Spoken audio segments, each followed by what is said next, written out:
That's my secret, Cap. I'm always angry.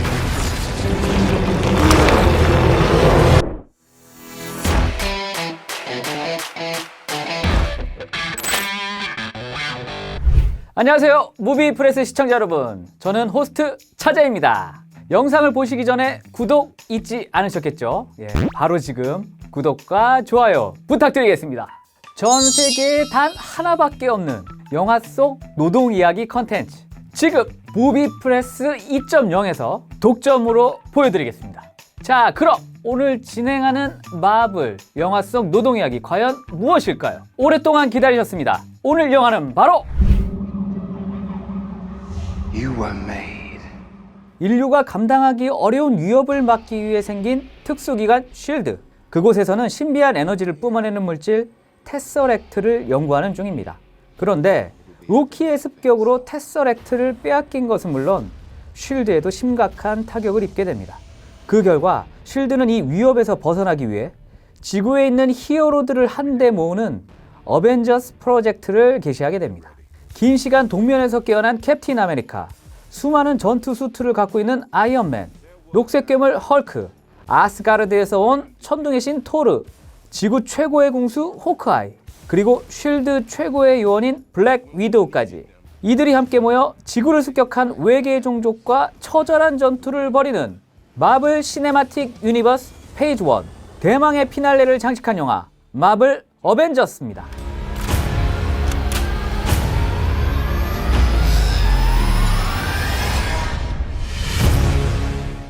오늘 영화는 정말 가슴이 뜨거워지는 히어로 영화 최고의 작품 중에 하나인 어벤져스입니다. 2008년부터 시작한 MCU 세계관을 하나로 묶어서 2012년에 개봉을 한 이번 영화 어벤져스는 전 세계 흥행 15억 불이라는 어마어마한 흥행을 하기도 했는데요.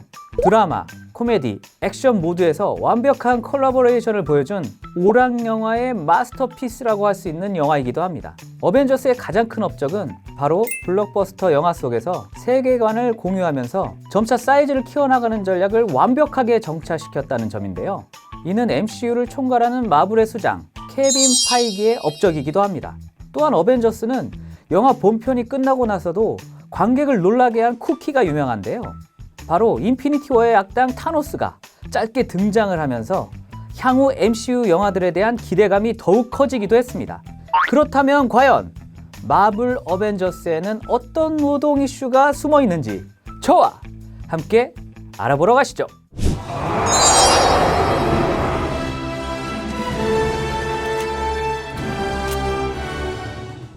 쉴드 요원 호크아이는 로키의 마력의 영향으로 쉴드를 배신합니다. 결국 이외 쉴드를 공격할 때 속속들이 알고 있는 약점을 활용하여 어벤져스는 치명적인 타격을 입게 되는데요. 이렇게 회사의 기밀을 알고 있는 직원이 퇴사 후에 민감한 내용을 유출할 경우 회사는 어떻게 대처를 해야 할까요?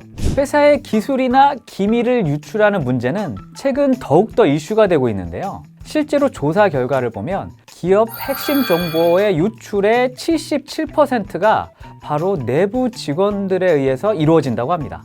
그만큼 이 기술 유출의 문제는 기업의 성패를 좌우하는 이슈일 수 있습니다. 먼저 회사 내 이러한 일이 발생을 했다, 그리고 이 사실이 적발이 됐다고 하면 회사는 그 직원과 같이 갈 수 없겠죠. 보통 해고라는 징계 절차를 통해서 그 직원을 내보낼 겁니다. 그리고 추가로 해고로만 끝나지는 않을 거고요.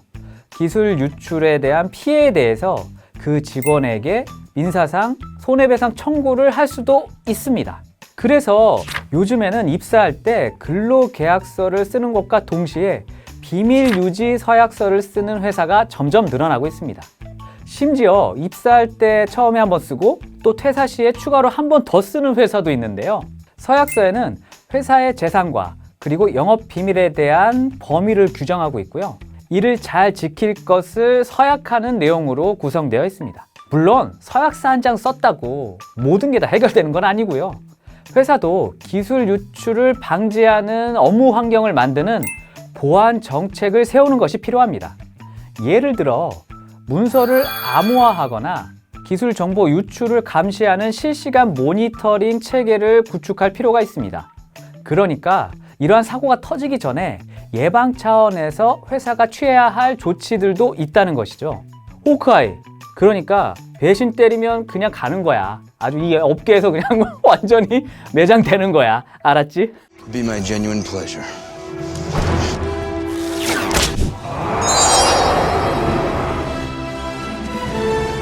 사번은 개인주의야. 어렵게 한 팀이 된 어벤져스 멤버. 그러나 조직력보다는 출중한 개인기에 의존하는 이들은 사사건건 충돌을 하게 됩니다. 결국 이들이 우왕좌왕하는 순간 적의 습격을 받게 되고 쉴드의 콜슨 요원은 사망을 하게 되는데요. 과연 회사에서 중요한 조직력을 약화시키는 직원이 있다면 회사는 어떻게 해야 할까요? 또한 결과적으로 개인 플레이를 하는 직원을 통해 손해가 발생했다면 회사는 어떤 조치를 취할 수 있을까요? 평생 직장이 없는 시대에 우린 살고 있죠. 그래서 팀보다는 개인을 우선시하는 분위기로 가는 것도 사실이고요. 더구나 조직의 성과가 개인기에 의존하는 회사일수록 그 특별한 개인 때문에 팀 전체의 케미가 망가지는 경우도 많습니다.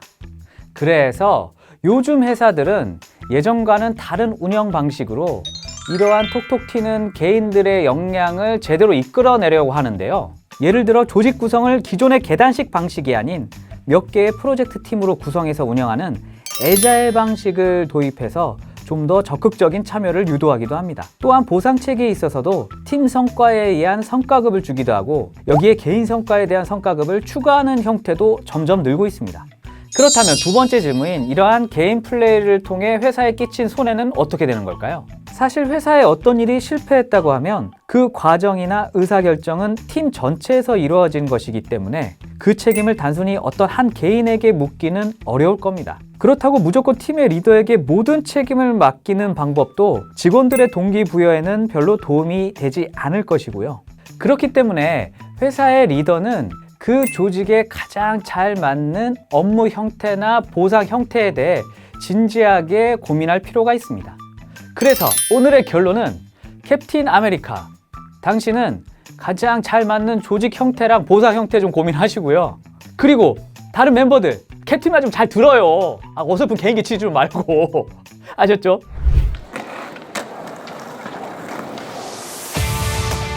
오늘은 마블 어벤져스 속 노동 이야기를 살펴봤는데요.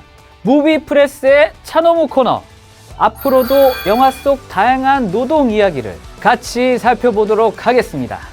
그럼 다음 시간에 만나요. See you next movie!